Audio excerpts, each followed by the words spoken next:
त्याचे दुष्परिणाम होण्याची शक्यता आहे. कारण आजच महाराष्ट्रात एकूण सिव्हिल म्हणजे दिवाणी आणि क्रिमिनल म्हणजे गुन्हेगारी स्वरूपाचे 56 लाख केसेस पेंडिंग आहे. 5.6 मिलियन केसेस पेंडिंग आहे. यातून राज्यामध्ये भीती राहणार नाही गुन्हेगारांना आणि म्हणून याचं चिंतन तर करावं. आजपर्यंत कधीच झालं नव्हतं. कधी कधी परिस्थितीचं आव्हान स्वीकारत आपण थोडंसं जातीकडे लक्ष देतो.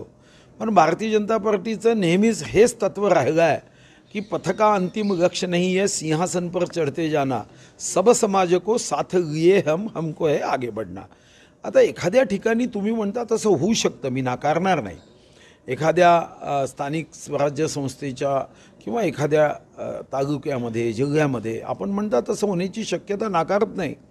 पण हे होऊ नये ही काळजी भारतीय जनता पार्टीने घेणं गरजेचं आहे. इनकमिंग यागा तर कोणत्याही पक्षामध्ये विरोध असण्याचं कारण नाही.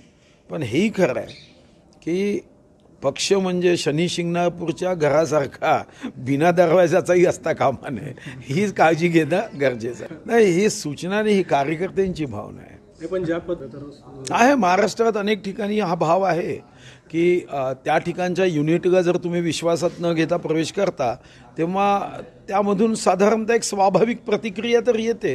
हे काही भारतीय जनता पार्टीमध्येच होते असं नाही आहे. हे शिवसेनेमध्ये व्हायचं. शिवसेना म्हणजे उद्धव बाळासाहेब ठाकरेंची शिवसेना. मला वाटतं की धीरे धीरे प्रत्येक पक्ष मग यातून काही सुधारणा करतोच. पण मी तुमच्या मताशी सहमत आहे की काही ठिकाणी स्थानिक ठिकाणी जेव्हा तुम्ही बाहेरून प्रवेश करता, आणि मी नाकारणार नाही कारण मी सुद्धा त्याच्यात एक भुक्तभोगी आहे.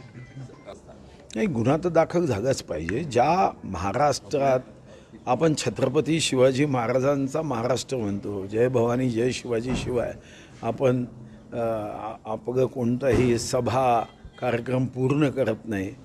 आणि मी जे राज्यगीत निवडलं त्याच्यातही छत्रपतींच्या उल्लेखाशिवाय ते राज्यगीत मी निवडलं नसतं.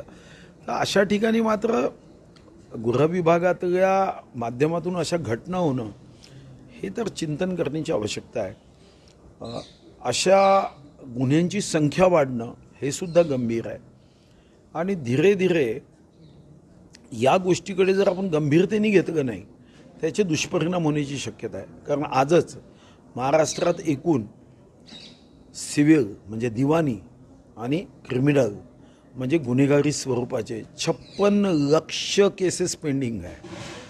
5.6 मिलियन केसेस पेंडिंग आहे. यातून राज्यामध्ये भीती राहणार नाही गुन्हेगारांना आणि म्हणून याचं चिंतन तर करावं. मी त्याच्यासाठी देवापाशी प्रार्थनाच करत नाही. याचं काही साधं कारण आहे. देवाने इतका आनंद दिला आहे, समाधान दिलं आहे.